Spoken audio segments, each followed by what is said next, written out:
বসো, আদবের সহিত বসো। বসো। সামনে আসো। মাদাম ছেলে ফেলে মা কেন বলছিস? ভুল করেছে আরে বাবা, ভুল করেছে। আরে আদমেরা সবই ভাই বোন। পরশ ছেলেটা অনেক বাজে, আমার কাছে এসেছিল, ঠিক আছে? ও তো অনেক বাজে ছেলে, অনেক কিছু করতে চায়, তোকে নিয়ে পালিয়ে চলে যেতে চায়, অনেক কিছু করতে চায়। আমি তো আসলে এত কিছু জানি না, আমি তো ওকে ভালোবাসি না, আমি তো জানতাম না যে ও এতই খারাপ একটা ছেলে।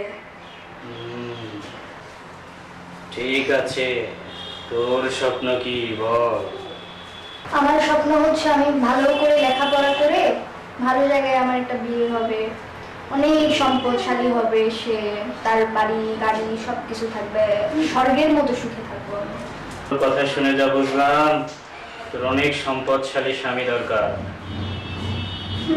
তোকে যদি বাংলাদেশের অর্ধেক সম্পদের মালিকের সাথে বিয়ে দেওয়া হয়, তুই কি বিয়ে হবি? হ্যাঁ অবভিয়াসলি হবে না কেন। বুঝতে পেরেছি। তোর অনেকগুলো জিন তোর সেবা করবে, তুই অনেক সুখে থাকবি, ব্যাপারটা বুঝতে পেরেছিস?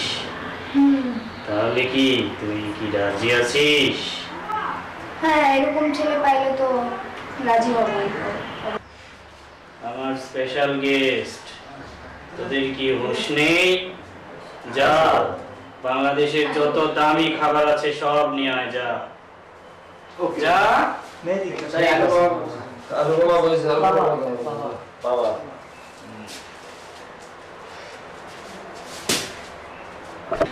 আর একটু কাছে আয়। গোটা বাংলাদেশের অর্থ সম্পদে অর্ধেক অর্থ সম্পদের মালিক আমি, তুই আমার প্রস্তাবে রাজি হবি? আপনার তো অনেক বয়স হয়ে গেছে। আরে বোকা, বয়স হয় নাই, তাহলে আমার কারিশমা তোকে দেখাবো। হ্যাঁ দেখান। এই দেখ, আমি এই ভণ্ড বাবা সেজে এতদিন অনেক টাকা ইনকাম করেছি, শুধু তোর মতো একটা মেয়েকে নিয়ে আমি ঘর সংসার করবো, ঠিক আছে? আমি আসলে বৃদ্ধ না। টাকাগুলো তুই নে তোর হাতে, নে। ভুলে যাবে না। রাজত্ব পেলাম, রাজকন্যাও পেলাম, চল এখন যাই।